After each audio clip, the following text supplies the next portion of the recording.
That one in over here. There we go. Yeah, it looks pretty good. Okay. Why is it all cattywampus? We're cattywampus, aren't we? The camera's off just a little. Move the camera that way. Well, it's not okay. that. I mean, I'm trying to rotate it. Yeah. No, you did move it. You did level it out some because it was off. Oh, my goodness. This whole thing is so... It would be nice. There you go. There we go. Let's see. A little low. A little low. Yeah, but I think we got the rotation about right, though. Yeah, that's not too bad. That's not bad. Go this way, turn this around here. Well, I got a big head. It's bigger than Reva. Who's on? Let's see. We got Chris. Oh, my gosh. I'm going to need my glasses tonight. I seen Chris was on. Oh, Chris got a new keyboard. Hey, True Seeker, how's it going? Focus? Ooh, good point. Hi, everybody. Yeah. That's going the wrong way. That's going the wrong way. Right through. Right about there. I think you got it a little better. Does that look about right? Yep, I think so. Okay. Oh, man, my, what do you call it?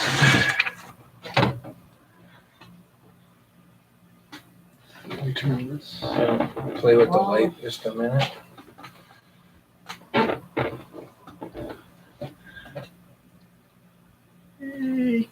Ding.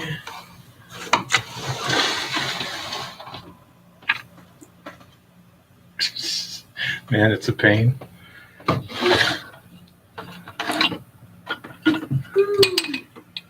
Oh, that's even better.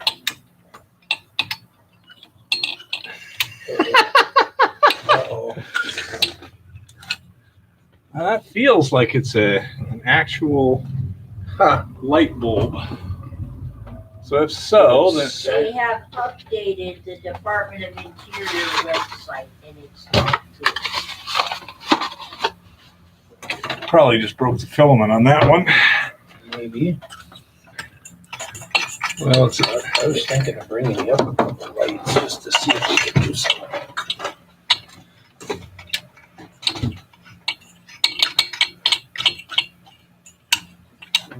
Came out just for a moment. it came off for a second. Wow.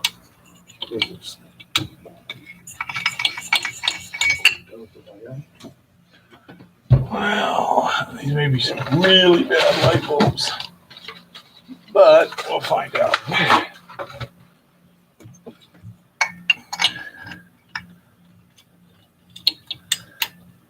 Sorry for the hassle, folks. Hopefully next week I'll be a little more coordinated.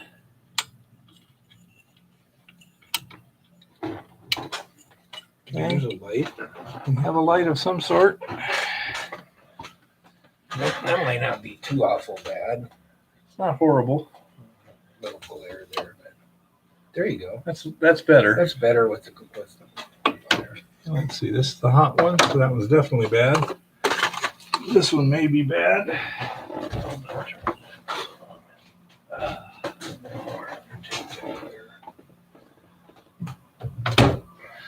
Oh, I hope everyone's having fun watching us here. Let's see.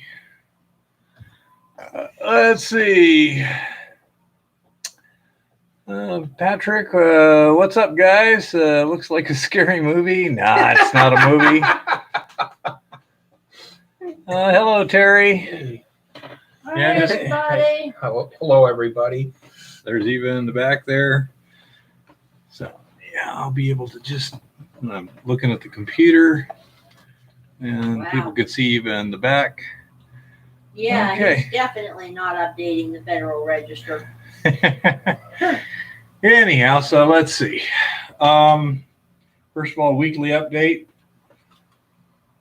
Spent several days. Sorry about the lighting. It kind of sucks, but that's kind of the way it is here.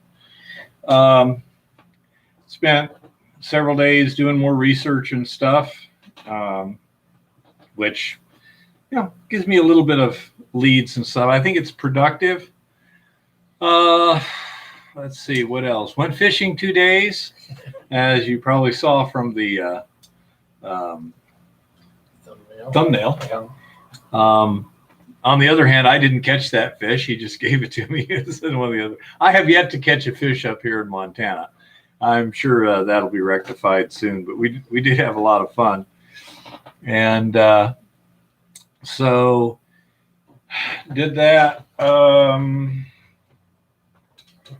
Nothing much on the research. Haven't heard anything yet on that.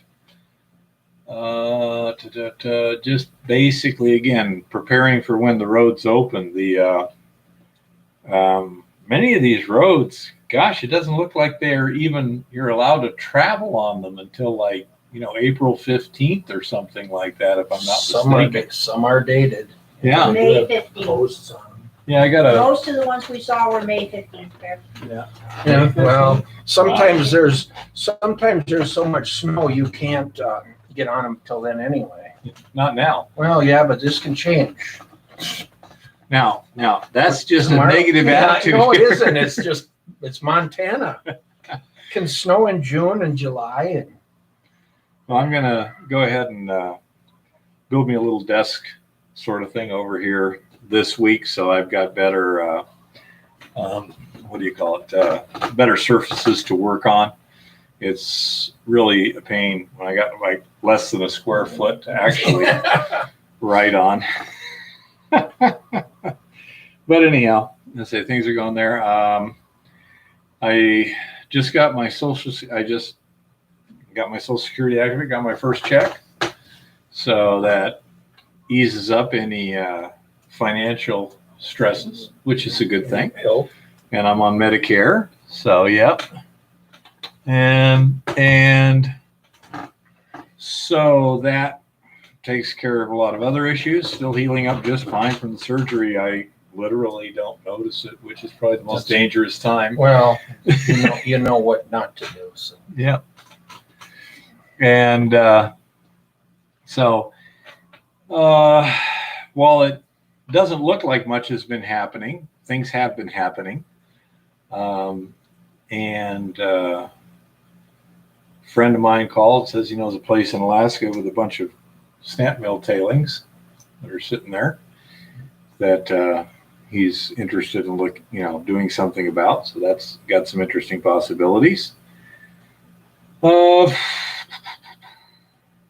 Not sure if there's anything else. Anything going on your stuff? No, it's Nothing? another week. Paperwork. The Earth keeps rotating. Right. Just one day closer to sun spring. That's all we can hope for. Oh, Chris. Okay, you're gonna do that. There's where you saw that fish on the thumbnail there. That's just below Hauser Dam here by Helena, and you know the path down there, right? Yeah. Well, it's still got some snow on it. Luckily, that 4-foot chain link fence along the edge. On the edge, we're walking down there and using that as a handrail, and there's one spot, it's just super slippery, and feet went out from under me, but I'm holding onto it, so I lowered myself to the ground well and didn't injure myself in the slightest. As a matter of fact, I'd completely forgotten about the surgery, so to speak. Mm-hmm. So I hit on my butt, and I'm laying on my back, and I'm just laughing. And Eva, of course, who's thinking of my surgeries, "Are you all right there?" And I'm like, "Hey, I'm fine." And, "Are you sure you're all right?" And then it hit me. "Oh yeah, I just had surgery." That's what she's worried about. I'm like, no, I'm fine, no problems. And then just a little short time later, she went down, and when her feet started slipping out from under her, she just sat down. Yeah, I strategically sat down. that's a Exactly. good idea. I That's did not fall. No, she didn't. She strategically, when your feet are going to go out from under you, when you're going to go down, choose how to go down while you If still you got can, some control. yeah, if you can. So she went and she was just sitting on the ground, and I had to very carefully go over to her, grab the handrail, grab her, pick her up, drag her over to the handrail. It was pretty slippery. Get yak tracks. Yeah, I know, but it seems like a bit much for a couple days a year, especially when you're not real rich. So, what the heck? But anyhow, so that made it kind of fun. And then when you're down by the water there's a lot of snow right at the edge of the water where it hasn't melted yet. Right. I guess it's got a lot of ice under it. You got to be careful.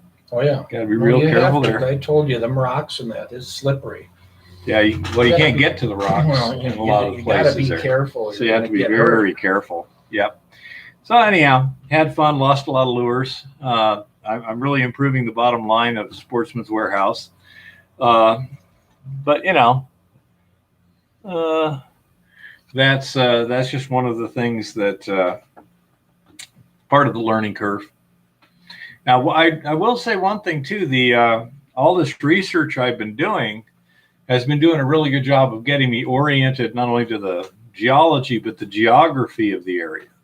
So I mean, now I can, somebody says, "Yeah, it's over there by Indian Creek," and I'm like, "Okay, I know where that is now," and stuff like that. Whereas before, I'd have been like, "Where the hell is that?" It's big country and a lot to learn. So that has been very helpful.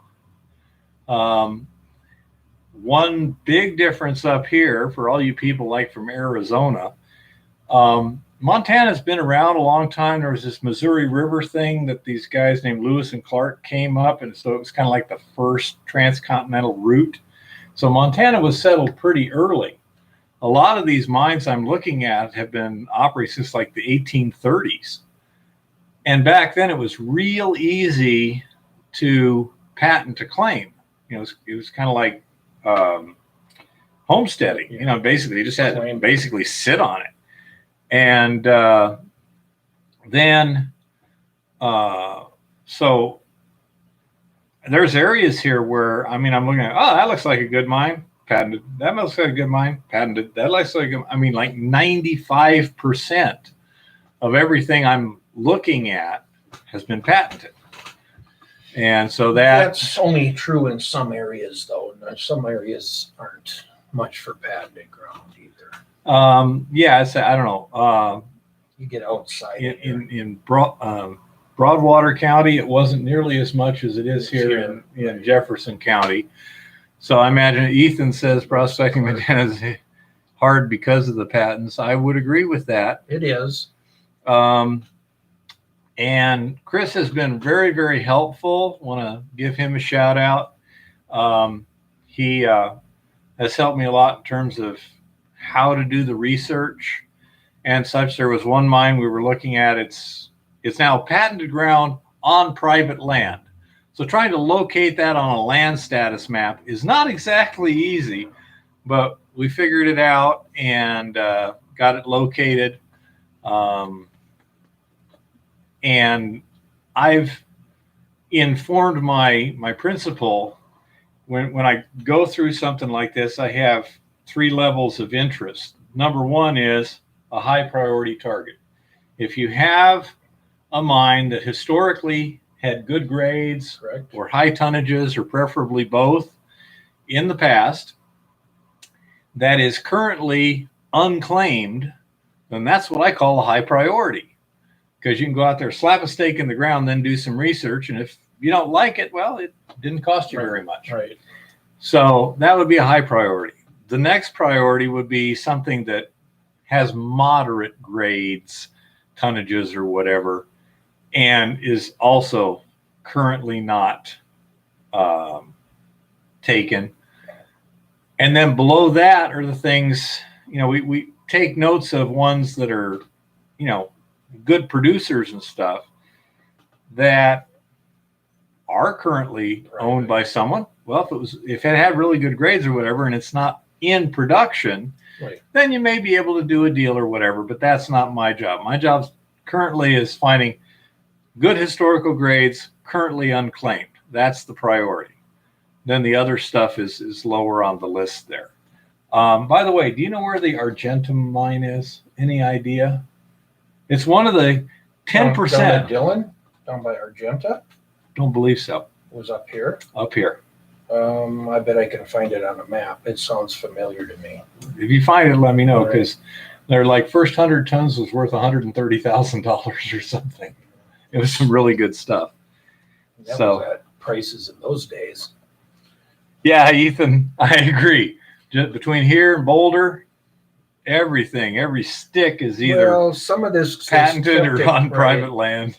Some of it was, in holdings. There were so many mining claims that they, of course, it stayed in under BLM. But then at the time in like the 1940s and that, people patented them because they'd already had, maybe grandpa had a cabin there to mine it, but the family started using the cabin for weekends, Hey, escape. Lars. One thing I did find really interesting, though, there's a couple of spots where I was looking for a particular mine.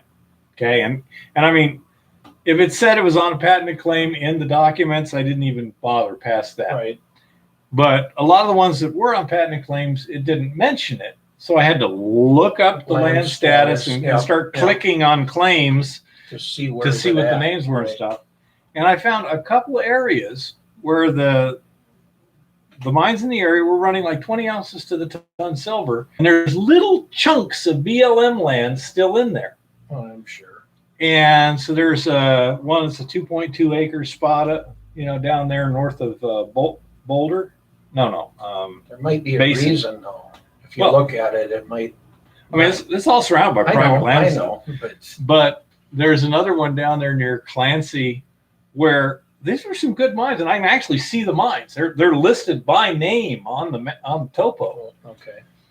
And it's like, well, son of a gun, there's a 10-acre spot of BLM right there on that one.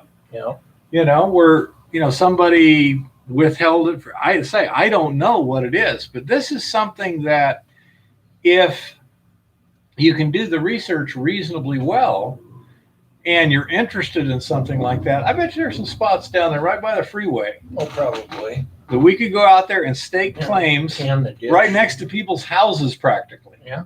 Sure. It's hilarious. So be aware of that too, folks. There's these little, because things, happen over time. They don't necessarily happen in a logical sequence. And so I'm repeatedly running into this situation where it's like, there's a little chunk of BLM land in the middle of private land. And it's like, because it's like if somebody had a claim and then all the area was turned private around it and they've still got the BLM claim, it's still BLM land. And then they drop the claim, It's still BLM land. it's still BLM land. Yep. So now you've got a claim-sized chunk of BLM land in the Yep. middle 10 acres. of 20 somebody's acres. farm or whatever. It's That does hilarious. exist. So, and I'm seeing it a lot up here. So be aware in your exploration that can happen. And if the situation is appropriate, it might allow you to snag something that has been overlooked by other people.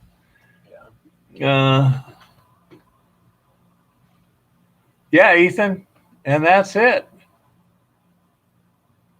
BR, I'm not sure exactly what the rules are on that legally. I mean, certainly the private landowner can make your life difficult, but there may be certain circumstances where they literally have to allow you to cross their land to get to it.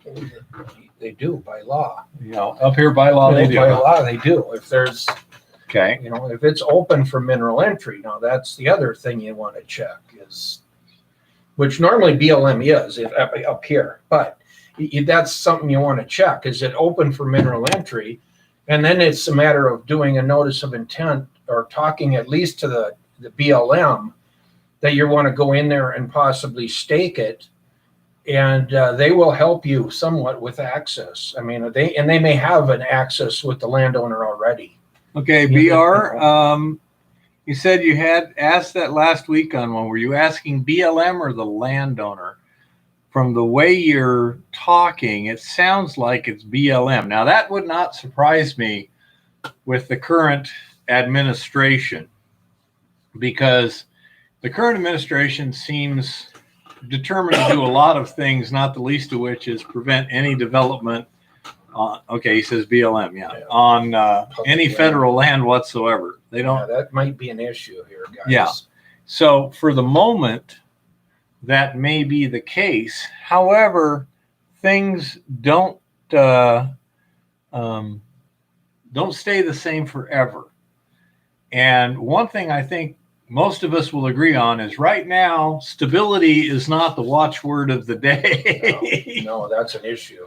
And so I would not count. Well, Terry, see, I presume that would mean if you're like driving across it, you might be damaging it. There's ways you can, I mean, there's no significant damage. If you drive a quad over good solid pasture in, you know, it's not wet, you're not going to leave a mark essentially. Or even walking in to look at it. Yeah. You know. And there may be easements and stuff. Don't complicate, you know. I mean, if Yeah. Now, if you're BR serious minor, yeah, you may want to get complicated. But I mean, for a weekender, you don't want to get complicated. You know, BR is saying that if there's a locked gate, they're not going to tell the guy to unlock the gate or anything. And yeah, I'd say I wouldn't expect any help from the government at this point whatsoever. Polka Face says $40 silver in a few weeks, possibly. I think that's possible. We'll be talking about that It may be a lot higher than that. Yeah. I mean, some of the, In the long run, yeah. well, you know, some of the prices these guys are already charging for it is getting up, you know. Yeah. What are you aware of right now in terms of the actual retail price? If you want to buy, You know, an ounce of I haven't silver, even any idea? checked it, but the last time I did, there was some guys that were, you know, as much as like $3 an ounce higher, $4 an ounce. Yeah. But I've heard of guys that were $10 an ounce higher already, because it's like, if you want it, you're going to pay for it. Yeah. So when you get that breakaway, the true market is what somebody's willing to pay for it. And that, if that's $38 an ounce already, it is very possible that's already good. You know, it's worth that. okay, now Polka Face, since you gave a specific date, 15th of April, could you explain your reasoning to us on why you think that's a critical date in the price of silver? We'd be interested to hear your line of reasoning on that. Yeah, that would be interesting to hear. Because, yeah, they say things are really unstable, and I think things could go just almost insane Well, the higher the in a premium, number of different directions. the higher the premium prices get, the more the more it's going to demand that the price comes up. So if the premium prices start escalating, and like they have in gold too, gold, you're paying high premiums to buy gold. And Running 25 to 30% nationwide. yeah, and when Wow. you get that high That's of a huge. premium, it kind of tells you that there's a shortage of 15 to supply. 20% online. Because if there was a good supply, they wouldn't get the premiums they're getting. But we'll be discussing that later. Okay, Polka Face. He wants to keep it confidential, which is Yeah. perfectly fine. You have two different kinds of prices sometimes. You have the official price and the real price, or Right. what they like to call the black market price. And it looks, from what both of you guys are saying, we're reaching a divergence A here big divergence. where the nominal price, or the price by name, is radically different from the actual real world price. And that indicates a market correction in the future, because it will not stay that way forever. No, Hey, Smokin', how's it going? no, it works on supply and demand in a physical market. Yeah. I mean, if the demand is there and the material isn't, then the premium price gets higher because there's a limited supply. BR paid 32 an ounce last week. Yeah. See, Yep. at what, $26 silver? Yep. Yeah, so that's, It was that's a high, 25 something yeah, today. that's a high premium. Yeah. Because I used to buy silver, years ago for $1.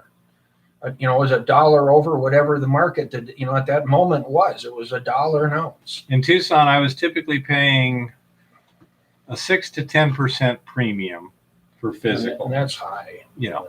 of melt value. Yeah, silver is currently at $25.55 as of today.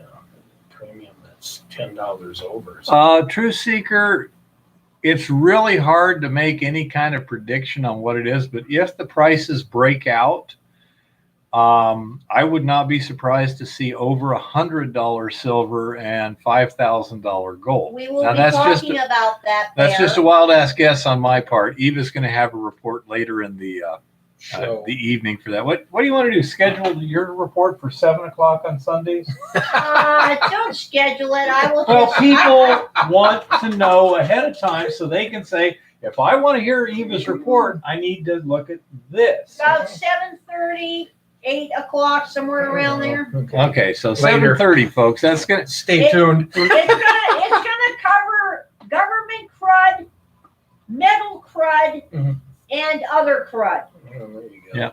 Well, that's it. The thing is, we're going to try and make Eva kind of a regular feature. She's doing the research and such. And so I'd like to, right now, 7:30 will be the standard time that I'm going to settle on for the moment. If you want to see Eva's report, go to the 7:30 stream. And I'm going to see about actually, like today, it took us a while to get things running. So actually starting the stream at 5:50. Let's try and go that for something so people can predict it. And let's see.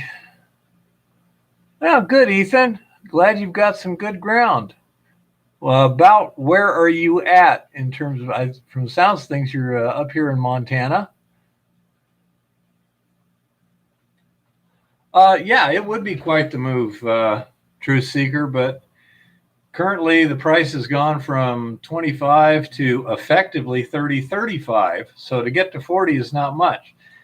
As I was just saying, the official price is not necessarily the real world price. If you want to buy actual silver, you may have to pay $35 an ounce right now. Well, if you're paying $35 an ounce, the price is $35 an ounce. Right, that's what it happens. That may not be on the London Metals Exchange, but I don't have 1 million ounces to buy and sell, So, yeah, that would be Idaho Panhandle, huh? Okay, so you're over west of us there. And say if you're ever in the area, you can let me know ahead of time and we can say hi.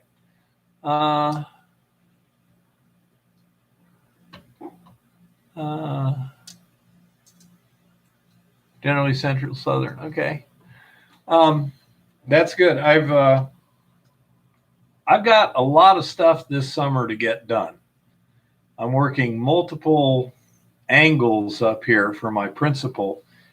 And if I didn't have him, I'd be very busy doing my own stuff because I'm really starting to get my feet wet here, and it's a target-rich environment. There's a lot of stuff going on up here.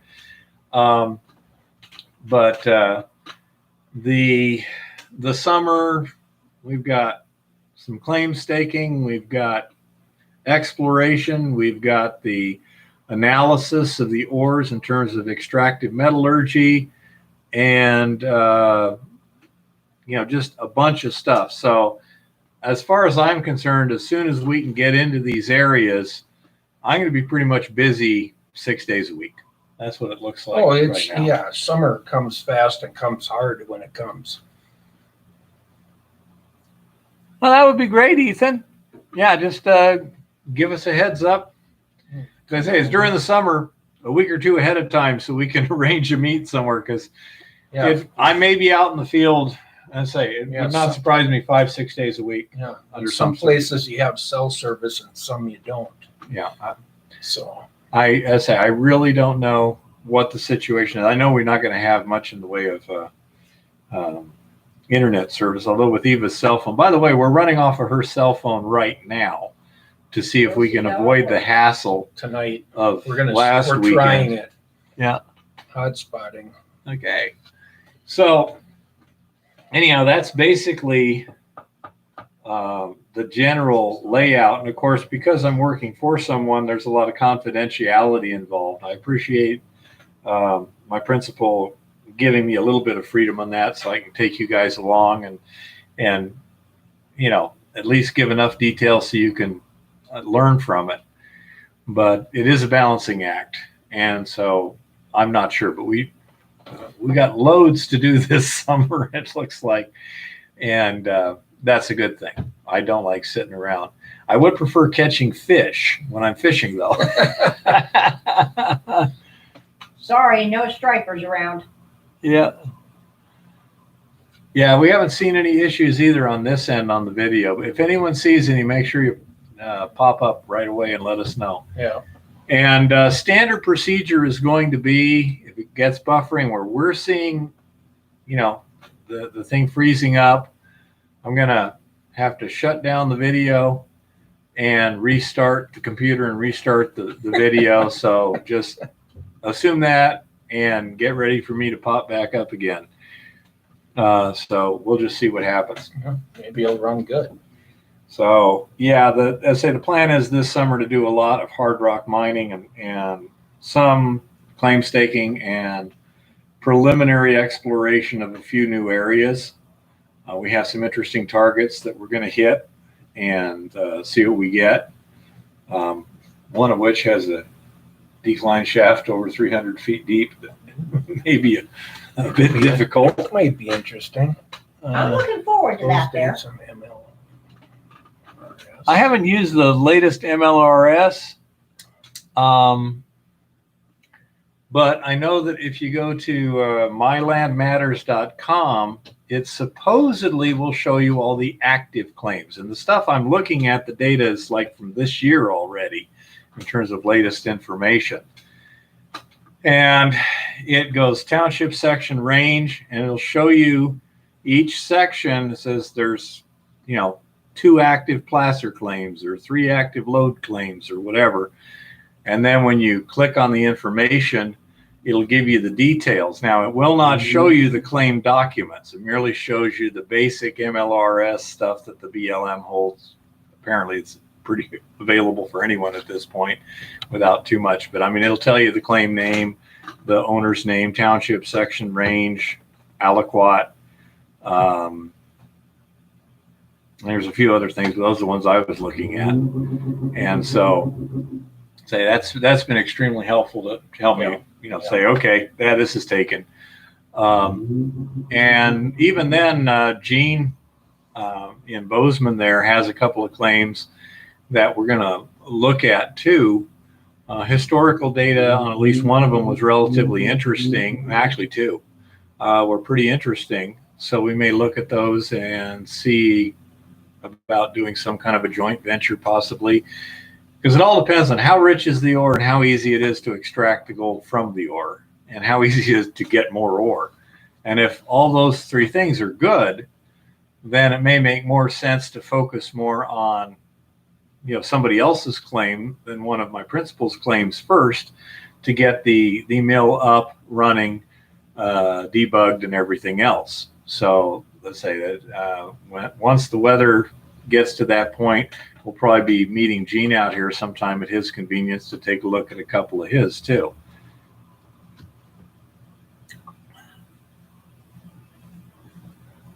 Yeah, exactly, BR. It doesn't show you that. However, it does give you an indicator. For example, in some of these cases, the last one I looked at, there was no active mining claims in that section, which lets me know, okay, it's open. I don't need to know the actual boundaries, boundaries or anything like that, because there is none.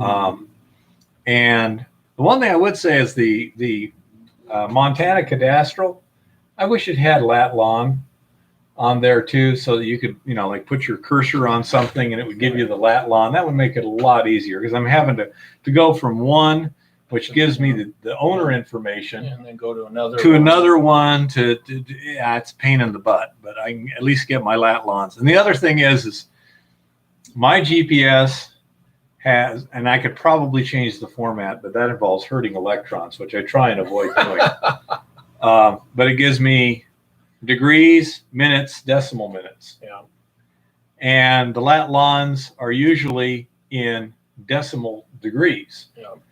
And so I'm constantly having to change, the multiplier divide by 60 to get it figured out. It's even worse on Google Earth, because I'll plug in a decimal degree value, and then as I'm moving the cursor around, it's giving me degrees, minutes, seconds.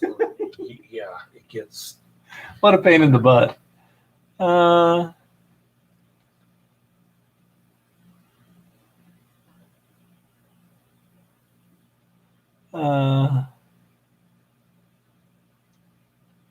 Yeah, I'd say I'm really not sure on the MLRS. I haven't used it yet. Yeah, you're right, BR. It's a pain in the butt. I hear that the new BLM system is going to have the actual claim documents accessible. And if that's the case, then that will make it nice, because then you can go to one spot and figure it out. Because Right. especially, a lot of county recorders' offices aren't digital yet. Nope. Yeah. Still books. So, Books are good. yeah. Well, they are, but it's a slow process to look stuff up when you're trying to figure out who and where. You want to know how weird my wife is? You ready for this? We were down there at the Broadwater County recorder's office Yeah. because we needed some documents. Yeah. And she's in the room where they got all the book page and everything. And she's smelling the books because she loves the smell of old books. Old dusty books. Hey, whatever works, man. I was reading them too, unlike you. I had a specific target.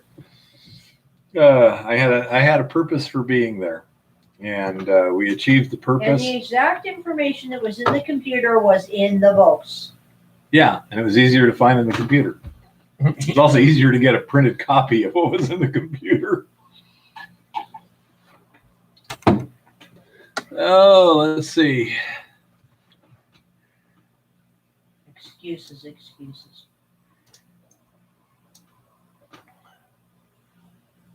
Okay, so I guess now you have to punch in the GPS coordinates of the corner stakes when you file with the BLM, according to Ethan, which is kind of nice. We've been doing that for a while.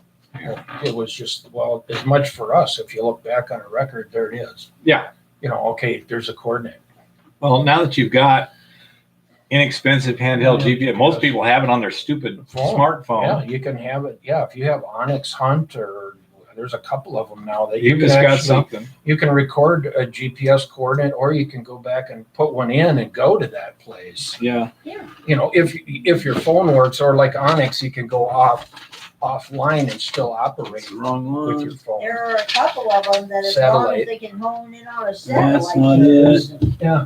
No, there's some neat ones out there. Now, see, here's the kind of thing by being a pain in the butt. And I don't know how many of you young whippersnappers could do this, but 300 feet at 46 and basically a third north, 300 feet is about 0.0494 minutes on a northing direction and 0.07115 minutes in a westing direction. Because the Earth is not a sphere. I mean, it is a sphere, but the maps are not. It's And an the grid oblate spheroid. Is not a rectangular, bunch of squares there. It changes. I mean, at the North Pole, you could make 300, if each degree of longitude was 1 inch, I think it makes about a 4-foot circle. So Well, for your information, the Earth is an oblate spheroid. Well, good. I'm just thrilled to death. And it's also bumpy. But anyhow, so these are the kind of things I had to do so that when we get out on the ground, if you don't have a differential GPS function where it says, okay, you're now 300 feet north and 500 feet west of that last waypoint, you can actually calculate coordinates and do it. So there's a number of cases where we're going to be filing claims in theory where we're not sure exactly what we're going to find on the ground. We don't know the exact orientation necessarily that we're going to want to file. So you need to know the numbers so that as you figure out the geometry of what you want, you can figure out the coordinates of what you want.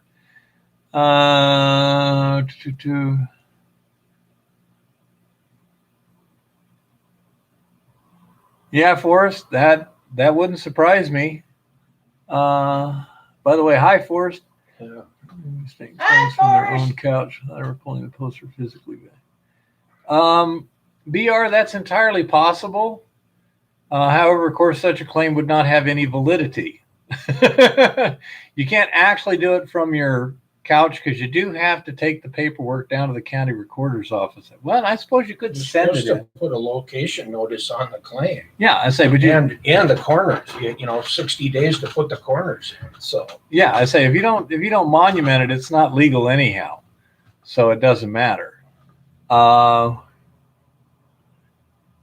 Yeah, some of them are still scanning them, Ethan. I can tell you that from And with personal observation. and with load claims, you have to almost see the ground to see the direction of strike that you want the claim to lay in. Yeah, It isn't a matter of, a drainage on a placer. It's kind of easy to figure out roughly what you want as long as you get enough width or whatever. But when you get to load claims, depending on the strike direction, you may want to claim it going off at some angle somewhere. yeah. Yes, the posts are still required here in Montana. That's Yep. for sure. Yep. And a valid discovery. You actually have to, have a discovery. Yep. But Discovery notice. But gold panner, when the magnetic poles shift, nope, it doesn't change the geographic pole. We all may get fried by ultraviolet or something, but it's not going to do that. By the way, what it will do is if we were to have a magnetic reversal, the first thing that happens is the magnetic field goes to almost nothing. So then we're probably going to get fried by an EMP. So the system will go down anyway and it won't matter. But anyhow. We'll be back to a chain. Yes, BLM does not check. It is kind of an honor system. Same thing happened in Arizona, but he says as soon as you go to court, if anyone wants to come in there and take it from you, They can. you better be legal. Yep. And that's when it gets a problem. I mean, nothing matters if nobody contests it. You can be digging a giant hole in the ground and have not the slightest bit of claim to it. And if nobody cares, it won't matter. It's as soon as somebody cares that it matters, Yep. So Or they can come out, BLM can come out and look at a claim or Forest Service, and if it isn't marked correctly, they can invalidate it. Yep. Well, if you've got a couple years into that claim and value in that, and they invalidate it, you're starting over from zero again, which is full price. If you're using, like here in Montana, small miners exemption, to hold a number of claims for a relatively small amount of money. Yeah. So you don't want to go there. You don't want them to come out and invalidate it or let somebody else stake right over the top of you. Even if they only stake a corner of yours, if they do a valid claim, yours can be rendered invalid just because you did not do the due diligence. that's correct. So it all depends on how much risk you want to take. You can certainly stake it from your living room in terms of file the paperwork, but if you haven't done it in real life, first of all, do you know if it's even worth Staking. filing on? Yeah. I mean, No reason to pay for claims if you're not out there doing something with them. If it's BR says if it's recorded, it's valid until contested. Yes, you're right. It's valid, but if somebody wants to contest it and it's not been done properly, And that's in a civil court. then it could be rejected. Yep. That's if- a civil court. It's a civil court, and if you didn't put the corner posts in and everything, it's an invalid claim as far as Montana is concerned, and it doesn't exist. Even though you paid and it says you have it, You did not follow through with the due diligence required to have that claim. So I say and they could theoretically probably charge you with a crime for what is it, perjury when you file, because when you file right, you're saying you did the due diligence. Yes, you're filing under penalty of perjury. So theoretically they could, of course, only if you're a Republican. Let's see. Not yet. We may have some stuff in Montana here shortly, though. I would tend to think so also, Ethan, but I simply don't know. I know in Arizona and Montana, you require stakes. BR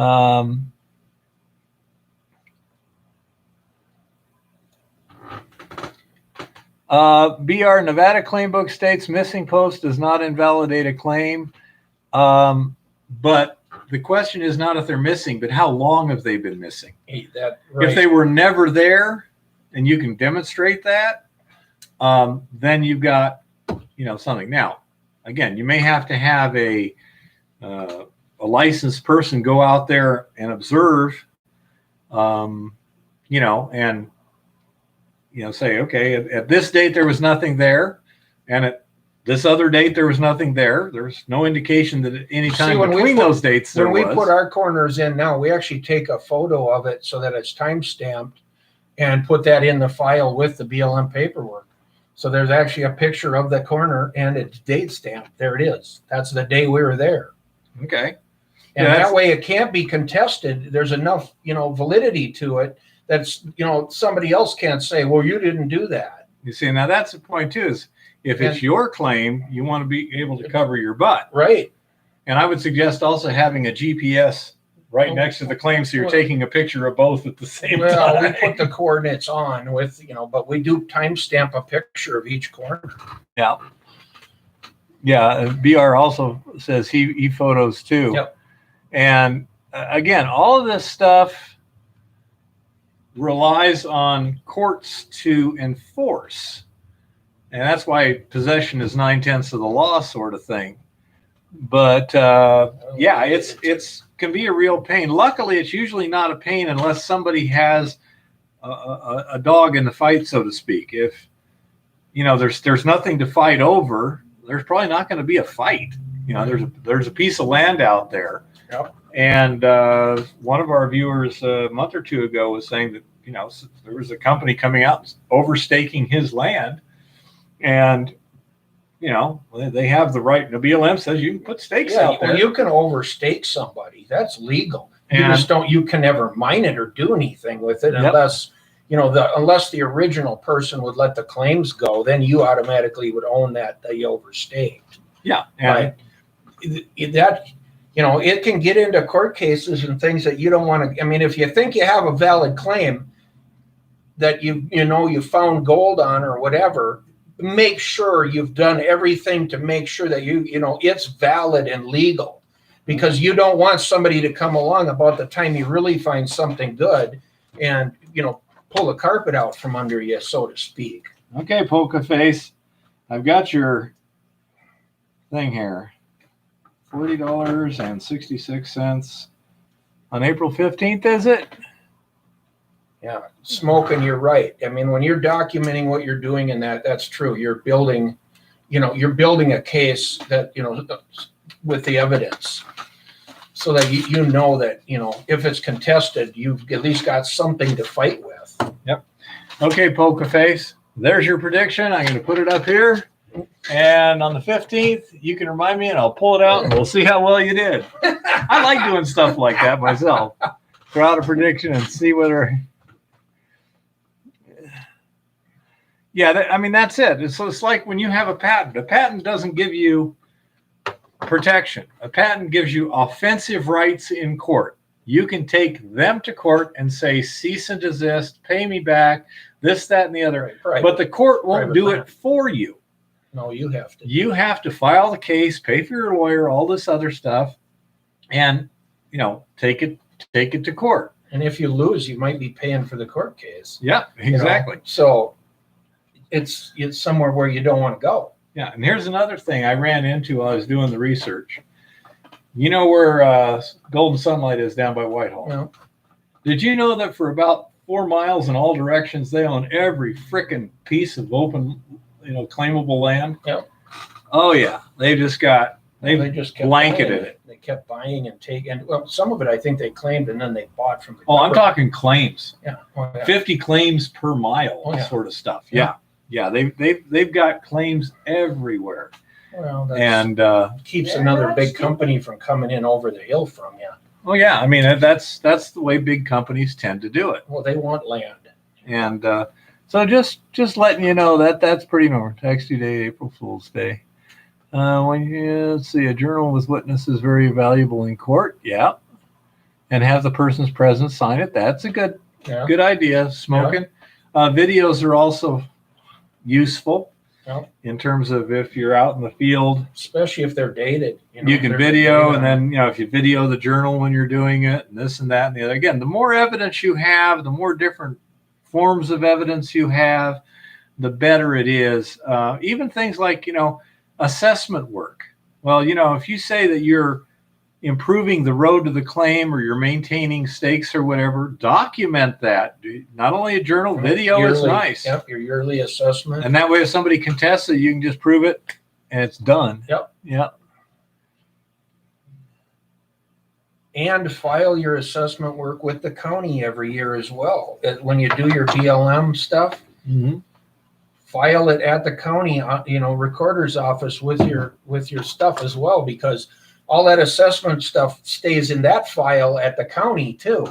Well, actually, we're in Arizona, you have to file Well, with the county you're first. supposed to, but some guys don't do their assessment work at the county level. Well, In a way, I don't think BLM would accept it because it has to be a recorded document. Yeah. It has to have book and page stamped on it. And I don't know if they don't do that up here or whether it's changed a little bit. But yeah, down there in Arizona, in order to file it with the feds, you had to have the recorded copy so they could put book and page on there. Yeah.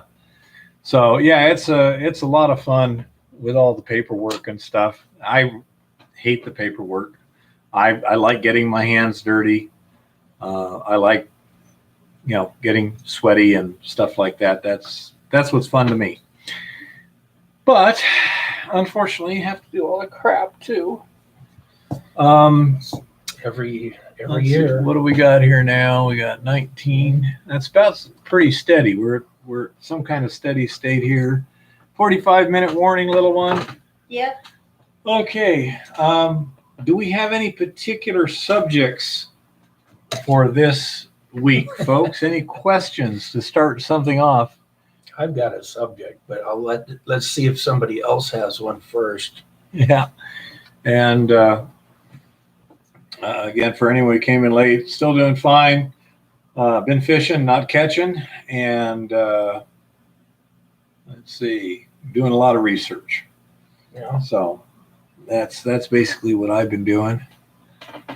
Oh, and mapping, because every place where we're going to have where I find a target, I've got to get the GPS coordinates of the target, got to figure the route in. How the hell do we get there? Yep. And then get everything lined out so that when there's other claims nearby, private property nearby, things where it changes land status, stuff like that, got to have all that mapped out and all the coordinates so that if we do stake a claim, we know where the boundaries can go to. Yeah.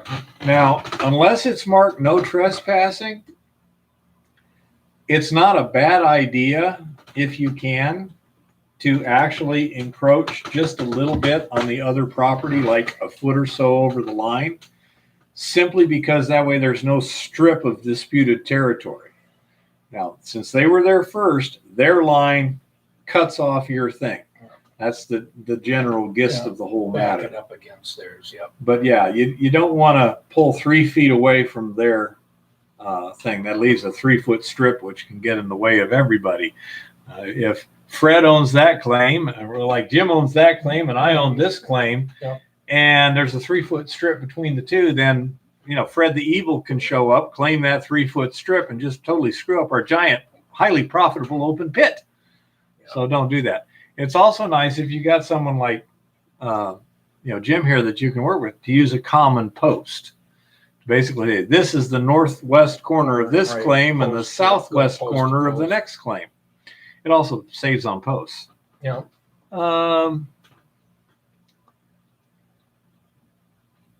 Okay, Terry. It depends on how much talking people want to do, but us, we're usually here till 4 hours of What's he doing? expended time.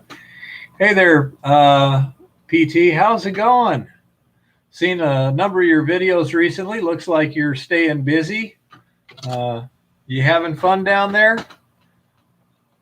Oh, later this summer, maybe you could come up here for a little bit or something. We can get together. I'd love to meet you for a change. Well, when I say trip concentrator, that's what Hiya. I saw an idea he had, and I modified it and played with it a little bit and stuff. Sure. And it seems to work pretty good. So that's, I say, I come from a background where taking false credit makes you very, very rude. Yeah, And that's so I just Give thought I'd credit call where it credit is due. a trip concentrator.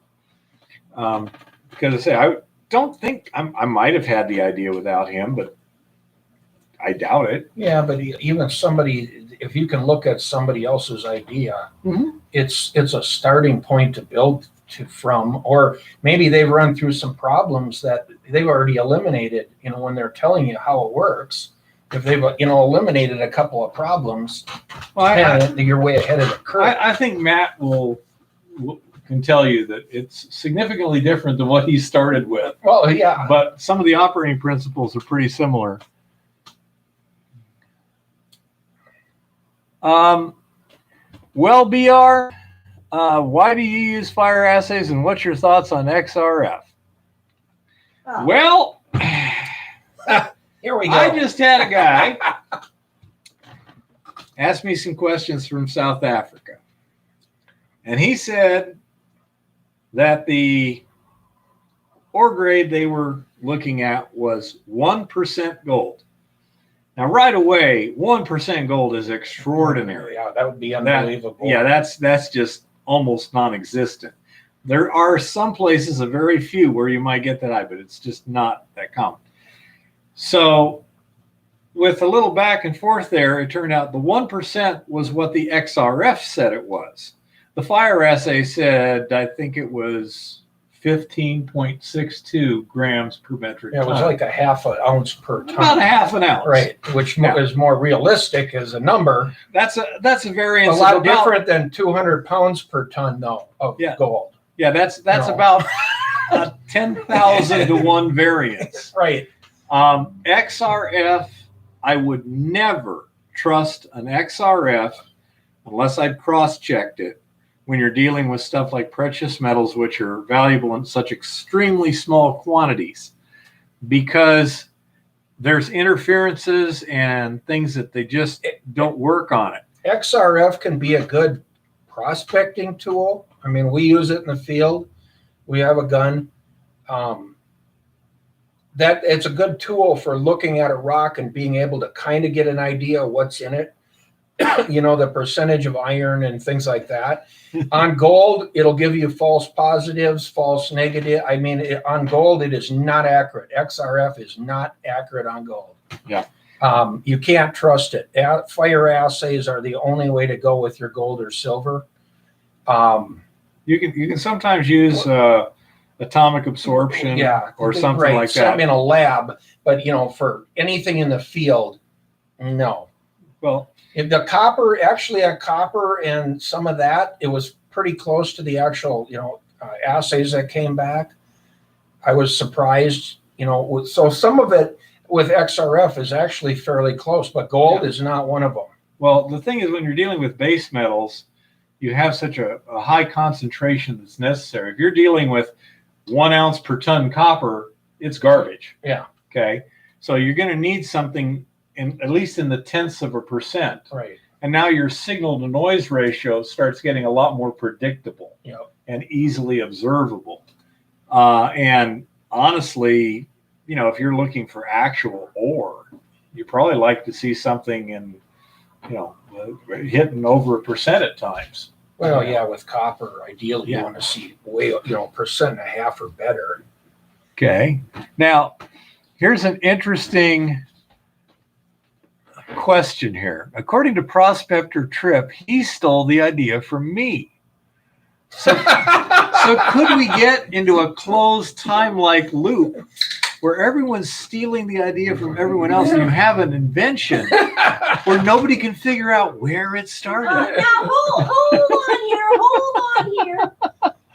How the heck did you steal the idea from Bear? Because I've seen all of Bear's crazy ideas, and none of them look like yours. That's it. I really don't know, but So if I stimulated your gray matter and it came back, call that karma. I don't know. But yeah, this is what, as Prospector, from the Keen thing? Yeah, I guess that could get you there. But this is what Prospector Tripp came up with a little while ago. He used the word honor. Now, this is something that is just not common nowadays, okay? And people don't understand. The young people nowadays don't understand why honor is important. When you're dealing with people, it makes life a lot simpler if you can trust them. True. If they say, this is what I'm going to do, and then they do it. Yep. And stuff, follow through. Your effort is drastically less in terms of getting through life if you don't constantly have to mistrust every fight. Think of how much time and effort we spend on locks and things like that. If we didn't have to do that, we'd save a lot of effort, which would mean we could make a lot more progress with the same amount of resources. So this is where honor between people. One guy I used to work for said there was a particular situation, and he said, never even allow the appearance of impropriety, because your reputation is the most valuable thing you have. And there's a lot of truth to that. There's a lot of truth to it. There's a lot. When you, and I actually like it sometimes when you wind up in a situation where you had a chance to screw somebody over and get away with it. There's no way they would have found out. And then there was some circumstance which allowed them to find out for sure that you could have, but you didn't. Yeah. And therefore they know you, they can trust you. I think that's a wonderful circumstance to happen, because that gives you that kind of solid trust, like in combat. It confirms, it concretes it. It confirms it. Yeah. In a combat team or whatever, when the bullets are flying and Fred has the chance to run, but instead he goes out there and grabs your gear and drags you back into safety when you're wounded, then you know you can trust him. Yeah. And that level of trust allows a lot of things to happen that otherwise either can't happen or become very cumbersome. And trust is hard to gain and easy to lose. Yep. And somebody said if you tell the truth 1,000 times and lie once, you're a liar. Yep. So I say, first of all, I'm a terrible liar. So to me, the truth is just the default thing, because my mom, she could spot bullshit from me in the dark on a moonless night underground with her eyes closed. I mean, it's just ridiculous. Now, Eva, she can read me like a large textbook. So I say it's just much simpler to be honest and straightforward. The truth is always easier to remember. But it also, again, like with me and Prospector Tripp, he's not afraid to tell me his ideas. I'm not afraid to tell him my ideas. And that way we can, cross-pollinate a lot quicker and easier than if we were cautious with each other and didn't quite trust each other. And I mean, one thing I have to be careful of up here is I have a principal. He's paying me right. You need to find things out for him. And therefore, that's confidential information. And I can only release it to the extent that he's happy with that. And so, okay, Ethan, we'll probably see you back in an hour or so, whenever it takes you there. But as I say, that's why it's so useful. And a corollary to that is always write it down anyway. Oh yeah. Because I keep a diary almost every day of what I work on, what I do. And you wouldn't believe how many times a few years later I have to go back and find something in that thing. You know, somebody I talked to or something I needed to know, or just the material that I was working in. If you keep a pretty good log of what you're doing, sometimes later on, the whole picture changes, because now you got the last puzzle piece you needed to figure out what was happening and why. Well, it's not just that, but whenever you have an agreement with someone, always write it down. Now, one purpose is protection. Okay, you have a written agreement, people signed it and stuff to protect. But it also, and much more commonly, reminds you both 2 years from now what you agreed to, because you're going to forget. Oh yeah. Your memory is not perfect. I know mine is far from perfect at times, and it's getting worse. But you want to be able to refer back to a document so you can say, oh, okay. And that way there's no hard feelings. There's no stress in the relationship or whatever. Because if, say, Jim and I have a gold mining deal, and we agree, okay, what we're going to do is we're going to look for gold mines, and if we find one, we're going to split it according to this formula. And we don't write down the formula. And then 2 years from now, we find a good gold mine, and we're doing it. We're probably not going to remember the same formula. So Jim is going to sit there, and he's going to remember that he's supposed to get 50% under all circumstances. Whereas I'm going to remember that it was 50% of all the money is going to be split in 50%, and the other 50% of the money will be divided according to the relative amount of labor that each one did. Input. And so you see, he's honest and sincere, and I'm honest and sincere, and we're totally at odds with each other. Right now, you got an argument, and now we've got bad feelings, complexities, arguments. We may wind up having to shut down the operation because we can't agree what we agreed to. Always write it down. It saves so much more trouble. Okay. What did PT develop? Okay. I don't know what PT's Prospector Trips video was on it. Mine, if you go back in my videos to the new triple threat Hydromatic is kicking ass or something like that. That's the one that's the intermediate derivation. The current one is kind of derived from that. And we're not showing it yet because Bear's not finished. Yeah. still working. Yeah, you see BR right there. If you just had a simple document, Yep. Simple contract. that said, hey, you can't claim any area within so many miles of anything I have tested. It's a goal, and sometimes even to refer back to it to find out what was our original goal here. Yeah. I mean, because you can get led in so many directions sometimes in something you do. Mm-hmm. That is reflect back to why you even started to begin with. Yeah. And say that's, yeah. So I say that's kind of the way it is. Another good principle is always never give up more control than you have to. Okay.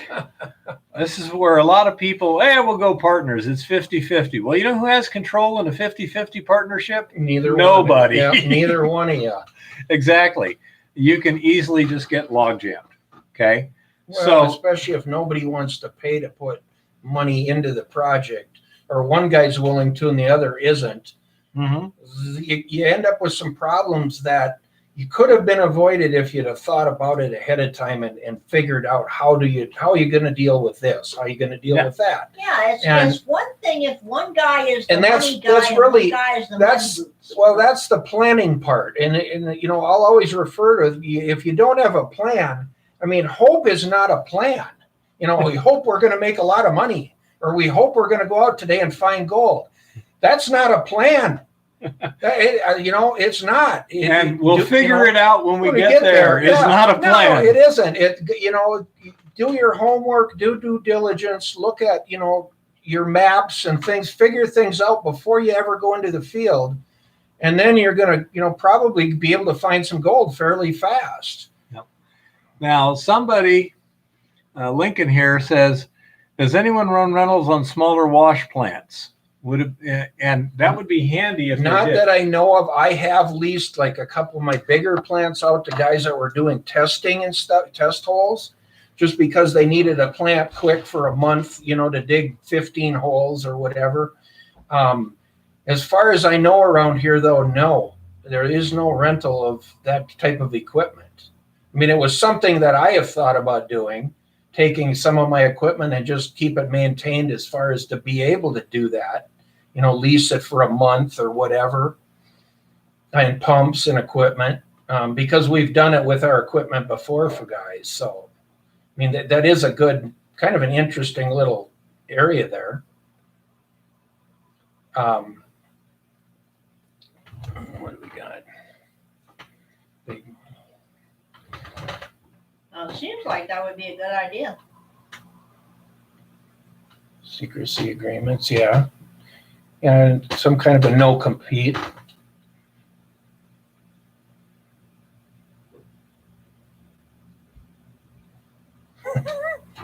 Yeah, it's I don't know. There's things, you can get into that you wished you didn't. So that's part of the learning curve. How do you make sure that if they break your wash plant, you don't pay to fix it? Well, there's certain things that if it broke, because of normal wear and tear, it would be not an issue. That's why you got to put the price at a price that you can keep it. Well, yeah, but let's suppose they just totally break it. Is there a deposit? That's kind of what you'd have to do. That isn't what I did. I set the price high enough. I didn't care if they blew an engine up because I'll just put a new one on it. I mean, I would take away from the profit I make, but it's like, okay, it is what it is. Yeah, if it's stupidity, they should be paying for it, no doubt. But if it's normal wear and tear, like ripping a screen or something, it happens. It's not something they probably could have avoided. Good for you, Smoking. I'm glad. I hate people that try and screw other people over. The paper is only good as the one that signs it. No, the paper is only as good as the court that enforces it. But that's why I asked him about, a deposit or something like that. So, because let's suppose the agreement says, if it blows up, I'll pay to have it fixed, but the guy doesn't have the money. Yeah. Or if he does have the money, he just doesn't want to fork it over. Doesn't want to pay to fix it. Well, the best thing to do is to actually you could have money put in escrow that then he gets at the end of the thing. Right. Once you've inspected your plant and said, okay, fine. Yeah. I mean, that doesn't mean you're going to get paid either, but. New YouTube, who this? What do you mean, Zioxio? Is there anything unusual about the channel or something there? Let's see. Hello, Canadian Gold Prospector.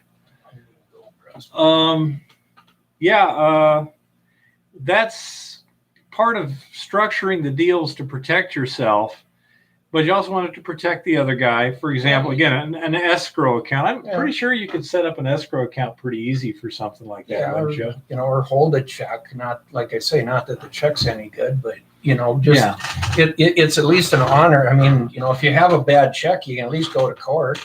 Yeah. That doesn't, nothing says you're actually necessarily going to get paid, but.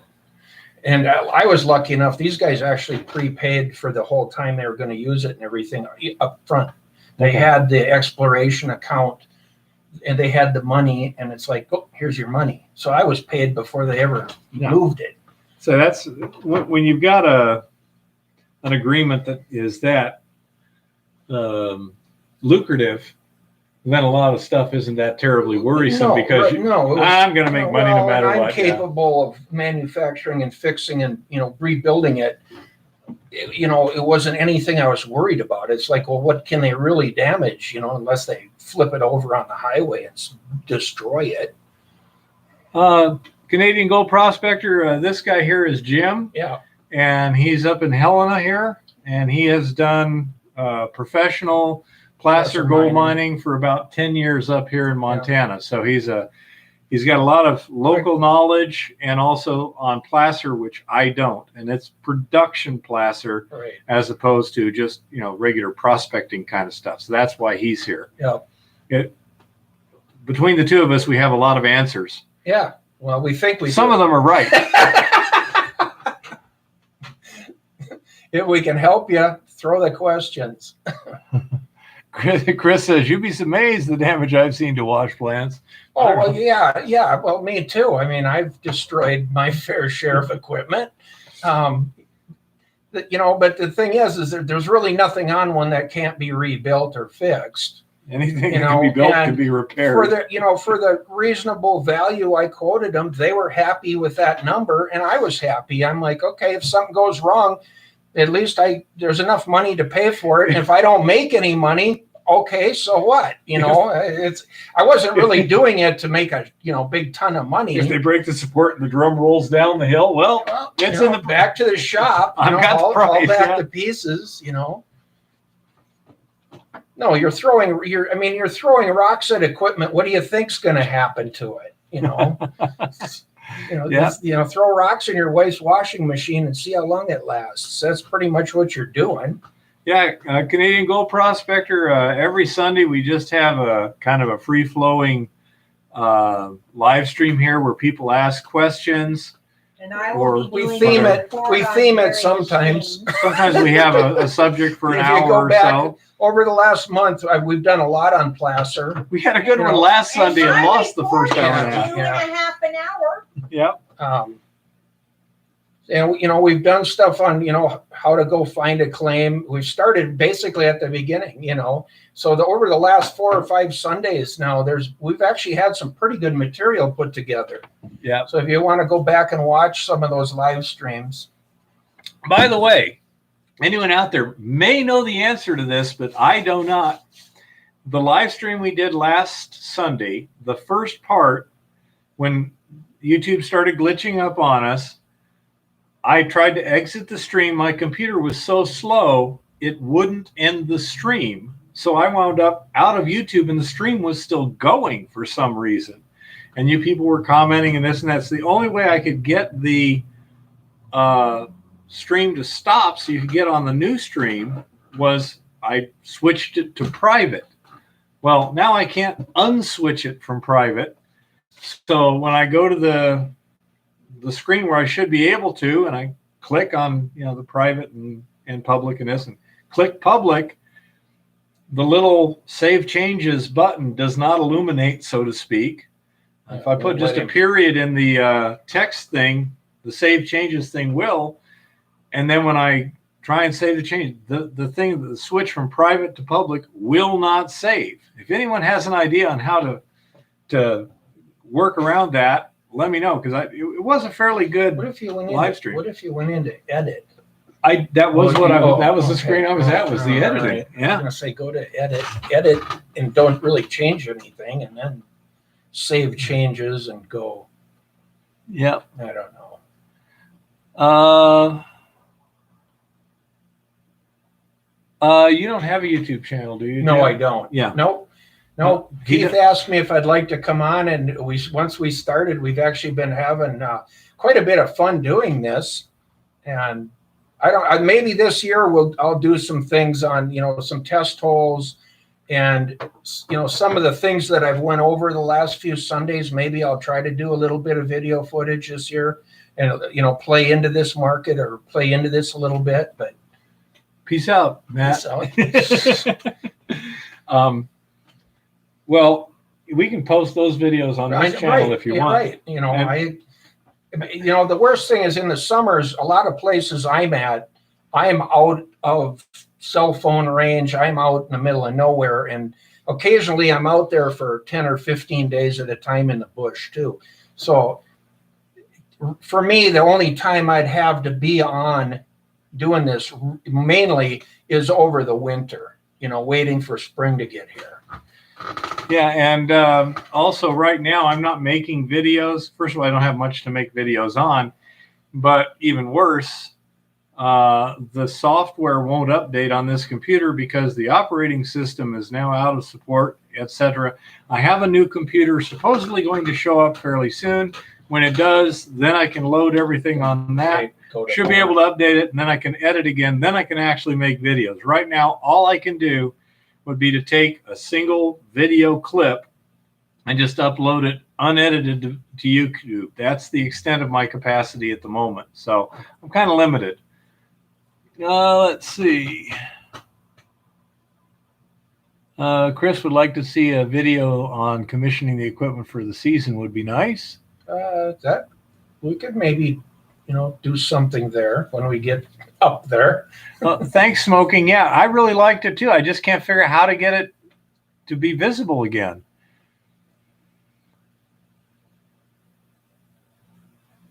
Canadian Gold Prospector, if I'm not mistaken, I have seen one of your videos, and you were on the bank of a river and dug about 10 cubic yards in a weekend.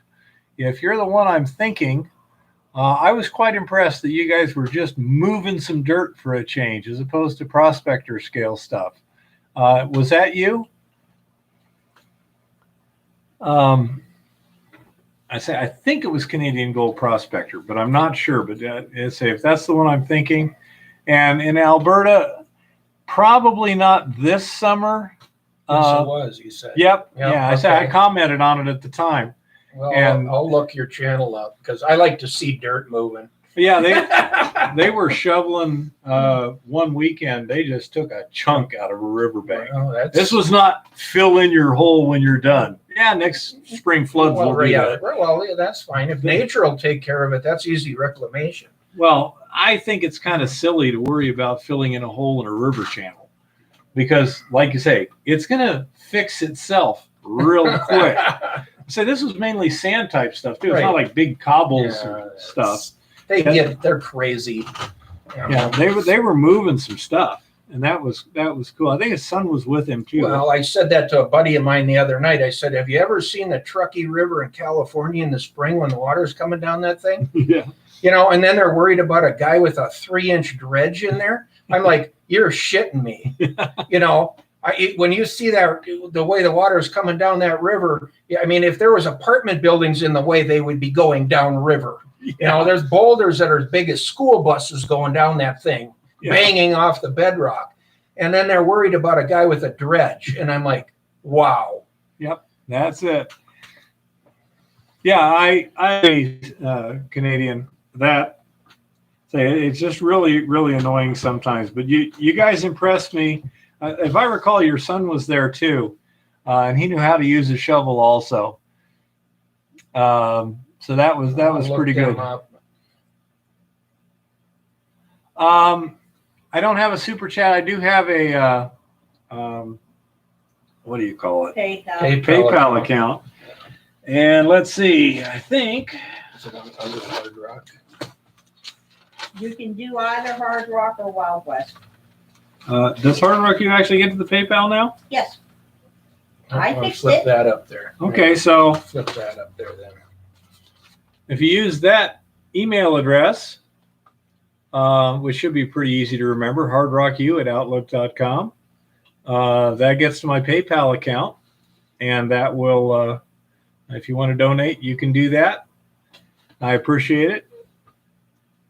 Yeah, I don't know why. Yeah, say the rules are just so stupid. They found, for example, that dredging actually improves the fish habitat. Right. But you can't do it because you might harm the fish. Go figure, Yeah, it's a little too much regulation there. Yeah, it's just insane. If they took that all their effort and worked with the miners, oh my God, think of what could get done. And so instead of work against us, work with us. They don't want anything. Well, I know they don't want us there. Yeah, I get that. The people, especially the ones in charge right now down here in the States, want preservation, not utilization. Well, after Eva's, I got I made some notes here, and I thought, and this is something I've never seen on a video before, is mistakes miners make. And I think tonight we could have a little bit of fun with that one. Okay. Because Keith can jump in on this quite a bit too, I think, is. Oh, I've never made a mistake in my life. Neither have I. But most of these on this list, you know what? I learned them the hard way. It was always the other guy.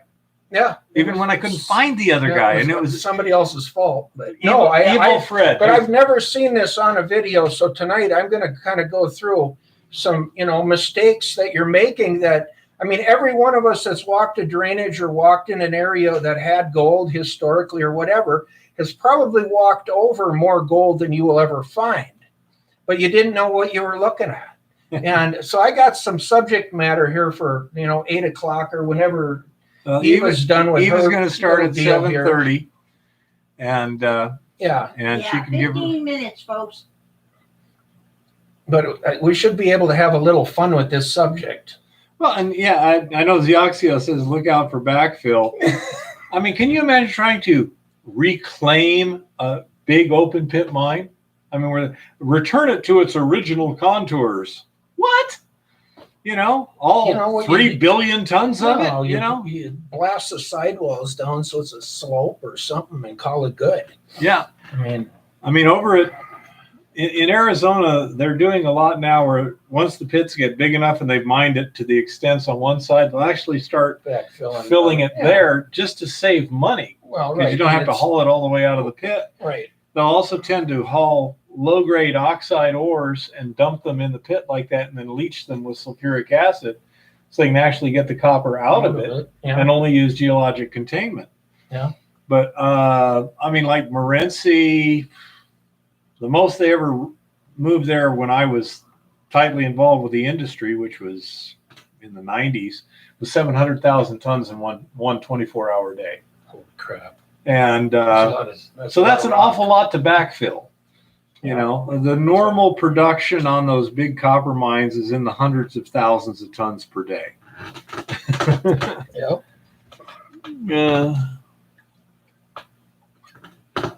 Smoking cannot use a power dredge. Have to have hand pump PVC dredge. I know, but isn't that crazy when you see what the spring runoff does into the river, and then they won't let you use a dredge? I mean, it just makes no sense to me. None.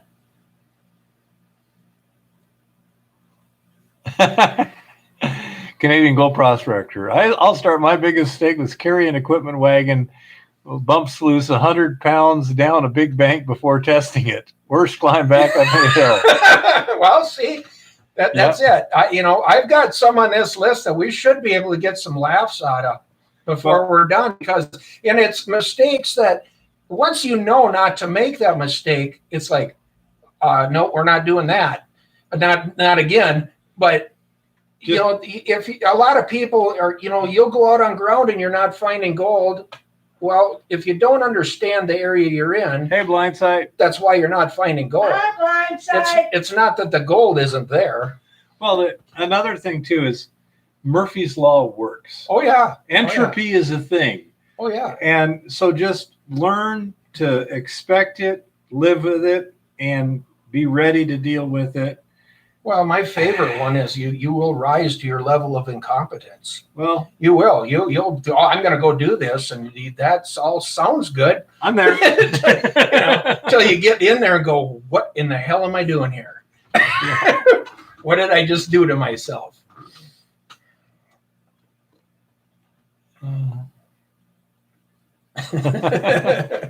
Yeah. I don't know. What was my worst mistake? Let's see. That would be my ex-wife. Let's see. Now, the worst mining mistake. It started to sound like a bucket list. I'm trying to think. What was my first? I've dodged a lot of bullets. There's been times where it's zing! Wow, that was close. Yeah. Okay, let's not do that again. When you hear the crack, there it's like, oh, that was a close one. Yeah, you won't hear the shot that kills you, they say. There, I can confidently tell you have made no mistakes mining that I have seen. But then again, I know nothing about mining. I think my probably my most common mistake was to assume I knew what was going to happen, in the order. and then and nature threw something at me I'd never seen before. Yeah. And it's like, what the heck? Right. For example, first time I ever ended arsenal pyrite ores, that was with Richard in Oregon. And I mean, I'm looking at the, and I'm giving my standard caveat. It's like, okay, I'm seeing better than a half an ounce to the ton, but Right. until we calibrate it, I can't tell for sure. And yeah, it was better than a half. It was 40 ounces to the ton. That was a huge difference. Well, But That's because it doesn't look like gold. that's why Same you're thing happened testing, here. though, is to try to figure that out if you're doing it right. yeah. So just the maintain a level of humility, because if you're not humble, nature will humble you. Oh, yes. Oh, yes. Yeah, absolutely. And always make sure that you've got not just a plan B, but a plan C, a plan D. Redundancy is big. Yeah. Yeah, especially when you get into bigger equipment. Redundancy, when you're 50 miles or 150 miles from town, redundancy can keep you operating until you can get to town to, figure out what else you can do. Well, I mean, even I used to go out on Puget Sound in a kayak fishing. Yeah. And right away, that nature is a lot more powerful than you are.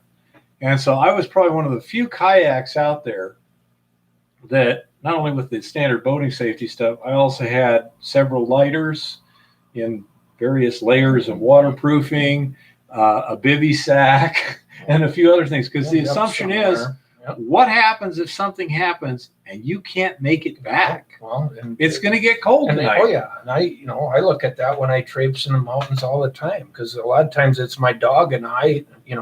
The last few years I've gotten more to where I make sure somebody can go with me. But I mean, for many, many years, I went hundreds and hundreds of miles up here in these mountains back and forth by myself. Chris, what was deleted? Why was that deleted? I'm not sure what you're talking about. If you're talking about the video from last weekend, It isn't. it's not deleted. It's We still have it. sitting We there. have it. We just can't get I around can it. see it. Actually, if anyone really needs to see it, I can probably send you the link to it, and you'll be able to. It's just listed as private. I can't unlist it as private. Weird. Well, and that one was actually pretty good. That first hour. Okay. No, Chris says YouTube ate his message. I'm not sure what's going on with you, Chris. I have seen 2 instances where a comment, one was, it just said Chris Georgie and then nothing, just a blank one, like you just hit the enter or something. The other one had an asterisk and nothing else. So it may be your keyboard or something like that. Not sure, but I have noticed 2 for you this night that didn't make any sense. I presumed it was just a missed keystroke or something. I never forget the toilet paper anywhere. I've got it in my truck right now. Truck, backpack. And so camper. that's one of those things you always have with you. From Arizona, of course, water is a big thing. Always have plenty of water. Eva is very, very happy that I bought a portable toilet for her. She loves that thing when we're camping. It makes life a lot easier for her. If you've got a female that you're going to be taking out with you in the field for days at a time or whatever, consider it. It's a Dometic. It costs, I think, about $80. But it's actually a little portable flush toilet with its own holding tank. Pretty well made. We've had it for over 2 years. And No it problem. doesn't smell. And it doesn't smell. Yep. And I suspect Zioxio is just joking around, knowing him. Once it's clean. You haven't got your stockpile? Well, you're a little bit behind the curve here.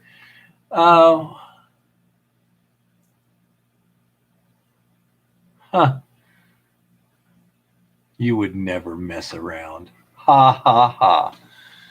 But anyhow, so and say that's one of the things I've learned is always don't just expect the unexpected. Be prepared for the unexpected. Be prepared for the worst. Yeah. One time, Eve and I were out on Puget Sound, and not only was the current running against us, the wind was running against us, but then Eva fell down on the beach and injured herself, and we lost the anchor in the rocks. So we couldn't anchor up to fight current and rest. She was in pretty unpleasant shape.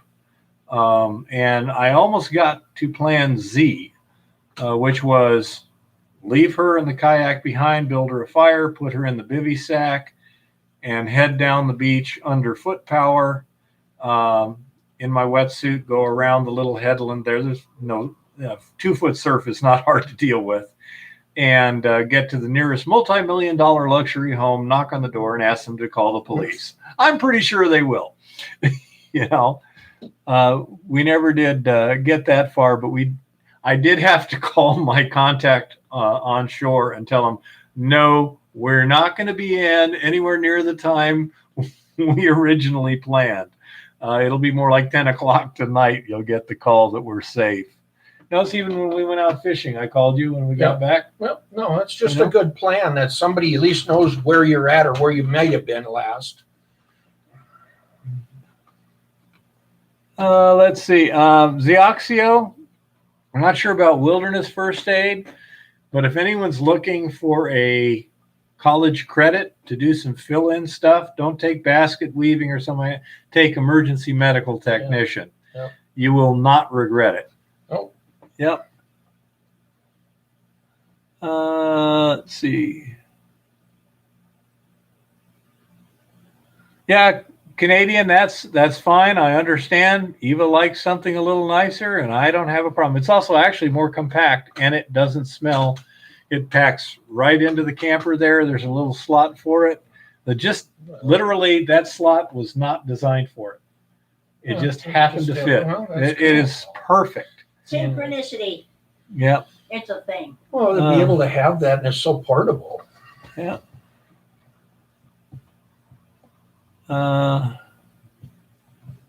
Hey, Busted, how's it going? I'd love to be down there in Australia sometime, but Eva's terrified of spiders, and with the COVID thing, I don't know if we're ever going to fly anywhere again anyhow, but yeah, you do pretty good down there. Busted Knuckles. Yeah. Does a good show. Yep.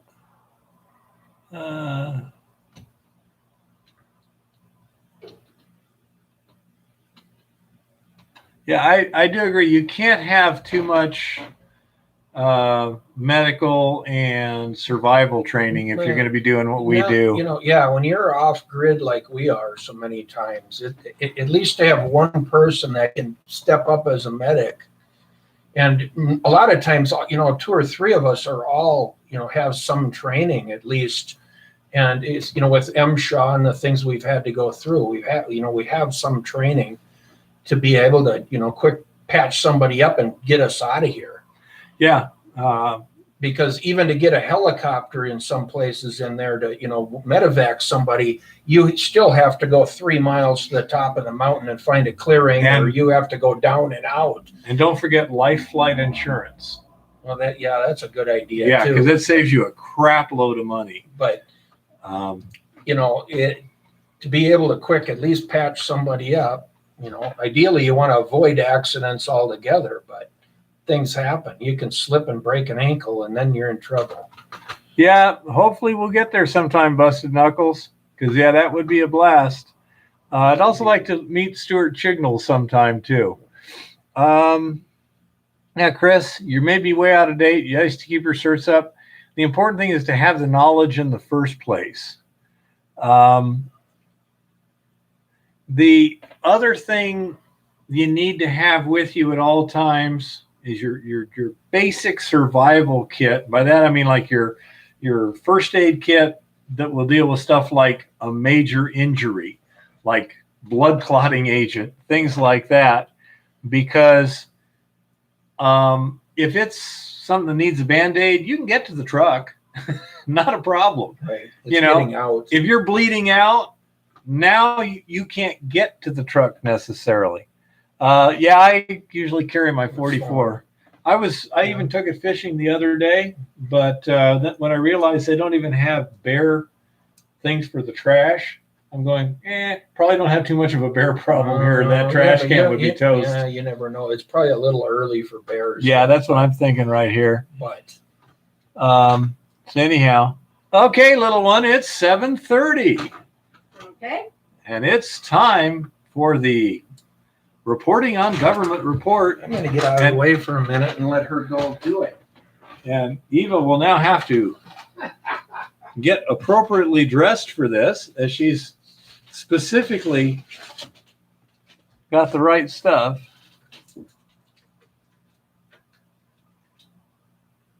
I will be there Yeah, in Argonaut, just a I minute. try it. It won't take it. I can change it. It won't take it. It won't even illuminate the save button, save changes. That's what's driving me crazy. I can call it up, make the change. It won't take. It's weird. Well, if you could resave it, but that's the problem.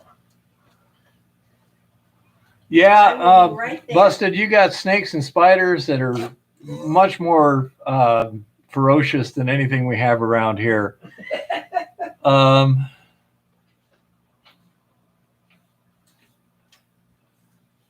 Yeah, fire extinguisher in cars and trucks. Yes, that came in handy one time. And guess what, Zioxio? I don't know if she knows it, but last summer when we came up here, just on the grade coming out of Boulder there, truck caught on fire, started the shoulder on fire. One of the first things I did in Montana was control a wildfire until the fire department arrived. Eva was rather annoyed since I just had heart surgery, but I was being careful not to overexert I will myself. be there in just a minute. Yep. The catalytic converters can start grass fires. You'll take spiders over moose, grizzly, and mountain lions. Oh, no. Well, Zioxio, it depends on the spiders. If you've seen a huntsman spider, by the way, these are not the nice little tarantulas that are cute and fuzzy and not very aggressive. These things chase down their prey and kill it. These are serious, vicious predator spiders the size of a dinner plate, and that can move faster than you can run. So, yeah, it's hilarious. Heidi ho, everybody. So this is our new format for the for the government regulations report here. So I have been busily reading legislation this week, as in thousands of pages of legislation. So I'm going to have to circle back every week on this one because I just hurt my head. the mining law of 1872 is very much applicable, except for the fact that there have been 10 zillion regulations and about 9 other laws that have been added since that pretty much have made it incomprehensible to the average rocket scientist or anyone else in the known universe. King Biden, the incoherent, is apparently still doing something in DC, though nobody's exactly sure what. But the Federal Register is not being updated. It's now about 2 weeks behind. It's probably going to end up being about 3 weeks behind by the time we're done. In the meantime, I did go on to the DOI website, and I have something interesting to read you to give you an idea of DOI's Department of Interior. Department of Interior's new paradigm shift here. Meeting the moment. Interior's bold action to preserve public lands and waters, invest in clean energy future. So we're going to go through this real quick, and then we'll get to silver and gas prices and everything else. The worsening impacts of climate change pose an imminent threat to our daily lives, critical wildlife habitats, and future generations.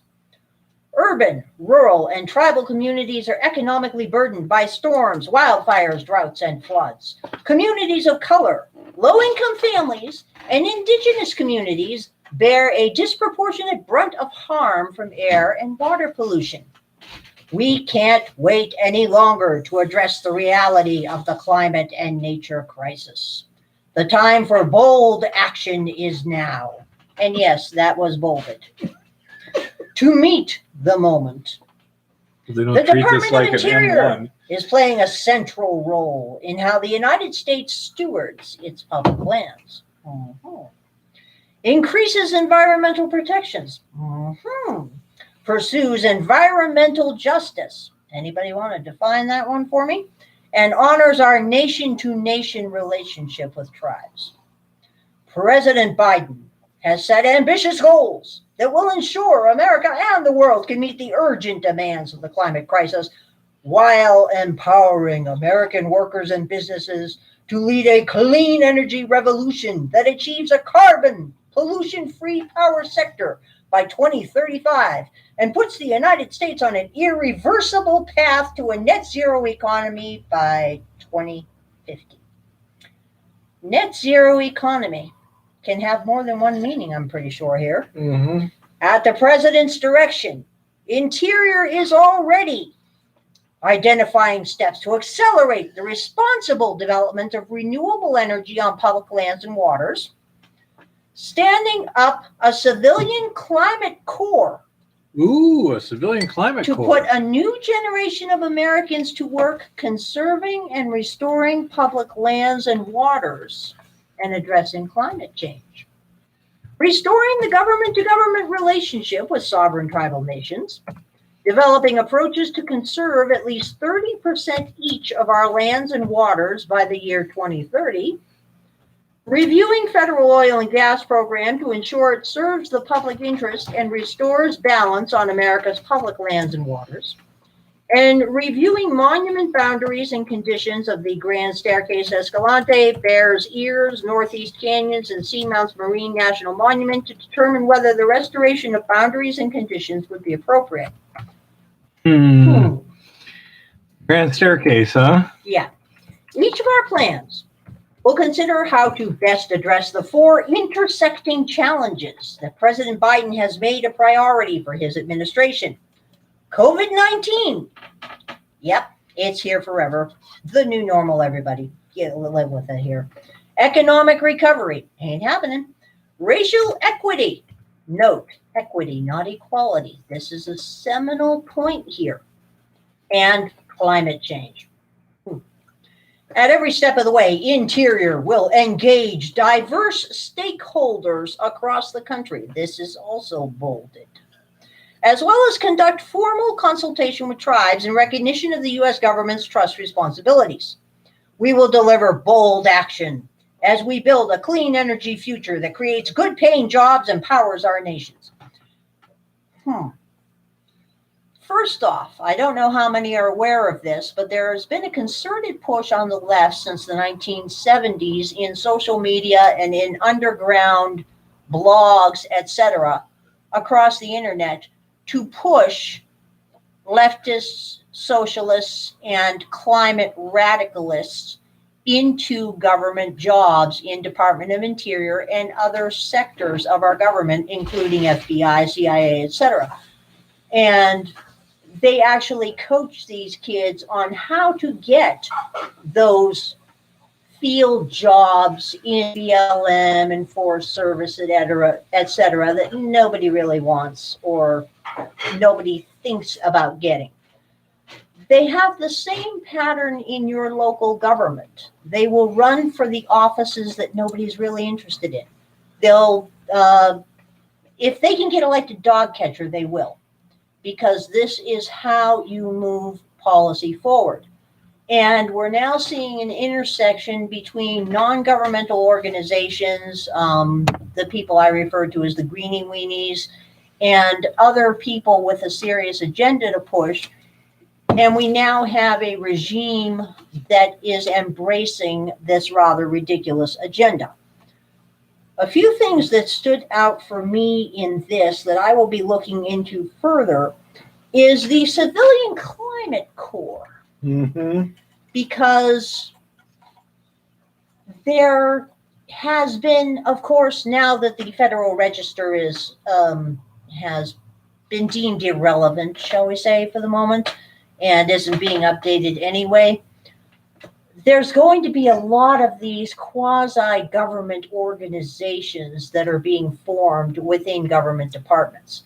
And Civilian Climate Corps is one that I find particularly troubling because I'm not sure exactly what they're planning to do with this, but it's bad news all the way around as far as these guys are concerned.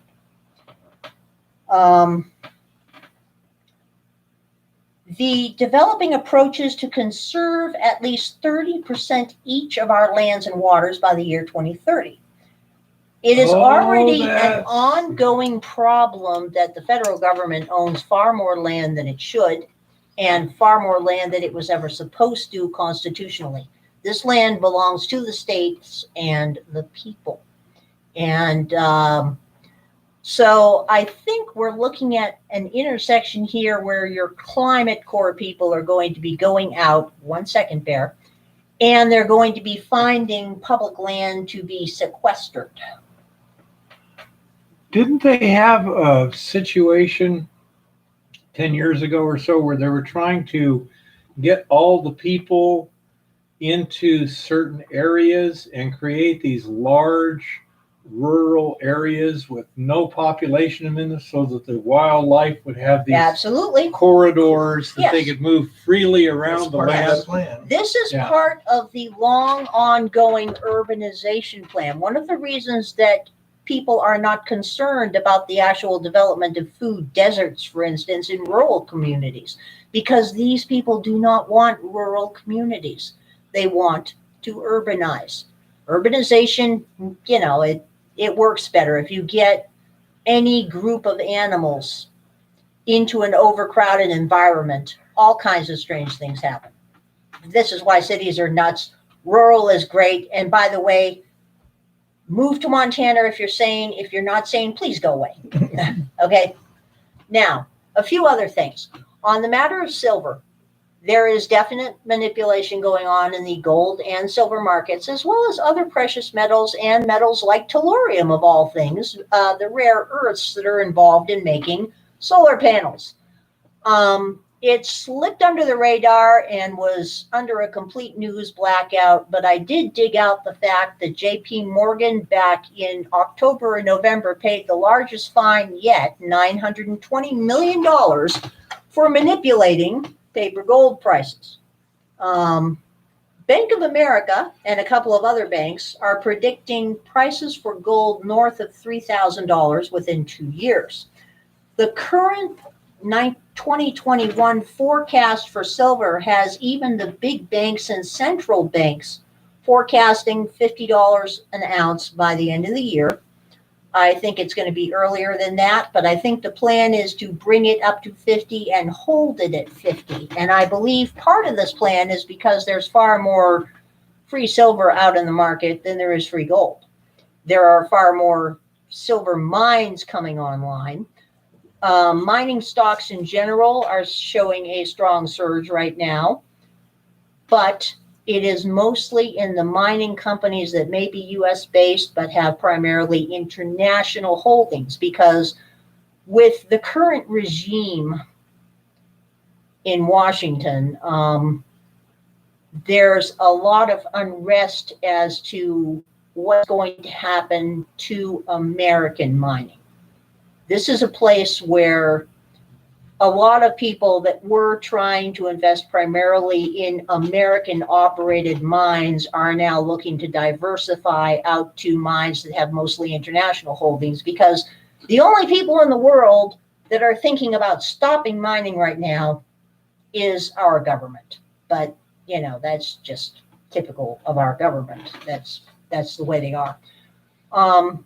My plan for this week is to keep digging into the regulations and keep digging into the mining legislation, because circling back to that executive order that was made, it does address issues of rights of way and access. And from everything I've seen so far in the regulations and legislation, it will be easier for them to lock us off the land that we already have the rights to work, already existing mine claims, if they close access, than to do anything else. That is the fastest way to take care of everything. To get from point A to point B is to just say, okay, well, you can't go in there. You still have it, and we may even be nice and waive your fees, because technically, if they deny you access to your mining claim, they are supposed to waive your fees.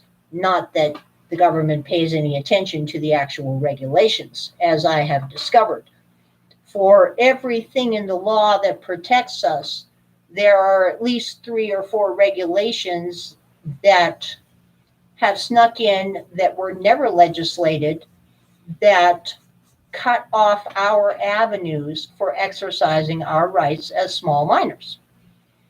This is why I am seriously looking at the viability of encouraging people to get mining districts in operation again, because mining districts, many of the more obscure regulations that can be brought to bear against us, have specific instructions in them and specific language in them that exempt mining districts and exempt grandfathered in claims that are protected by mining districts. So this is something that everyone should be considering doing in your local area. Find out if there are mining districts operating and how to get involved. Because at the moment, we have scant legal protection here. We have an inimical regime that has decided to basically stop communicating. Their definition of transparency is, of course, diametrically opposed to my own. And I am not sure how soon information will start flowing out of Washington again, but it is my suspicion that information will not start flowing again until all of the mechanisms that they want to get in place are already in place and entrenched. And they may even pass legislation or more regulations before they let anyone know at all, even though it is unconstitutional, illegal, and everything else. But when it comes to silver and gold, currently, the vast majority of the people I've talked to are paying 30% premiums in their local stores, or right around there. 25 to 30% is the average. 20 to 25% is the average premium online. Some people have had luck buying into EFTs, paper funds, that do allow you to cash out the physical product, and waiting to that first vesting period and then cashing out and getting their physical product. That does make it marginally cheaper. The online markets are showing a good supply right now of junk silver, silver rounds, and small and intermediate sized silver bars.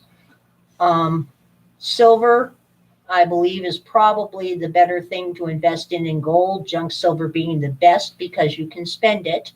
And there is a growing concern about inflation, because our M2 money supply went vertical several months ago, right around the day after Election Day. The M2 money supply just went vertical. Do you have a chart you could show people? I may be able to pull up a chart on my tablet, but I don't know how well they'll be able to see it. Well, blindside, if your dealer is paying you $3 over spot, he's selling it for more than $3 over spot. Either that or he thinks he's going to be able to in the future. He can right now. By the way, people love your hat. If you can see this. See, that's the problem, is I don't think they can see it. Well, anyway, you can look up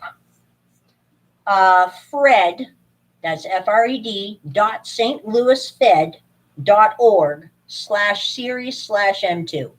But basically, the M2 money supply has gone vertical, and stealth inflation is on the rise. There have been more reports that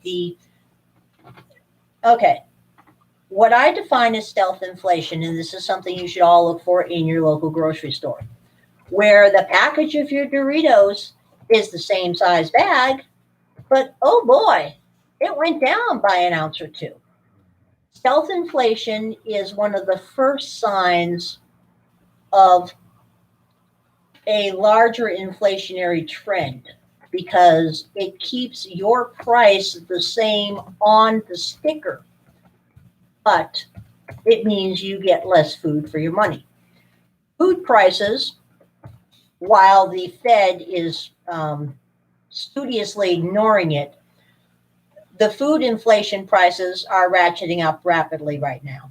Gas inflation prices, as we all know, are ratcheting up right now. Gas has gone up 50 cents a gallon here in Helena since Election Day.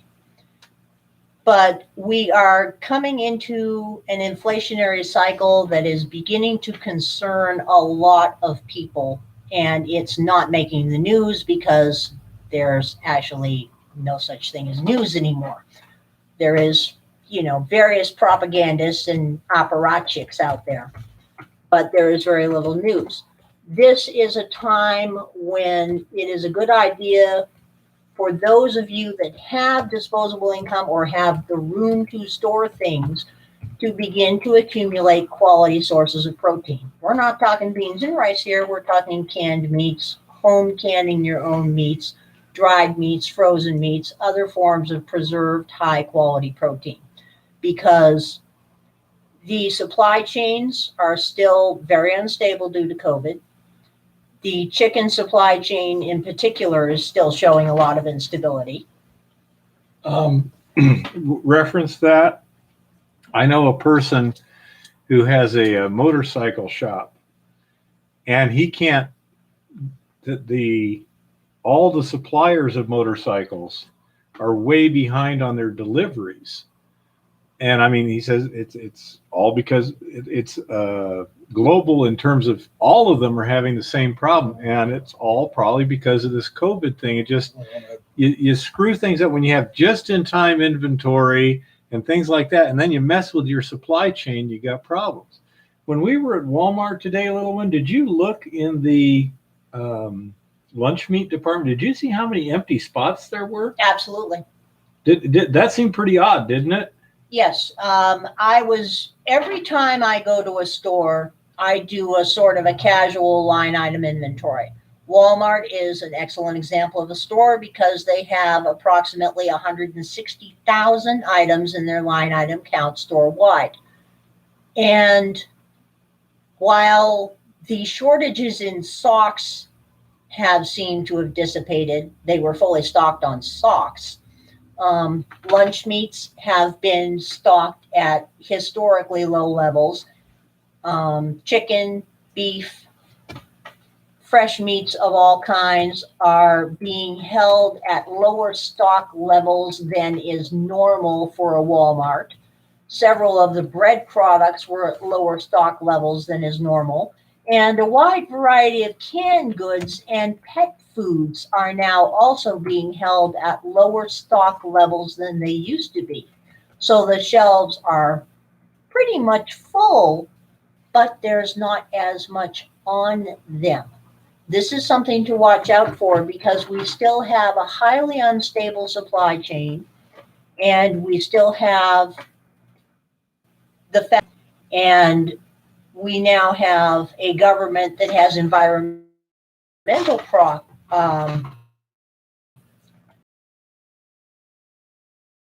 goals that are inconsistent with things like leasing out BLM land for free-range cattle, or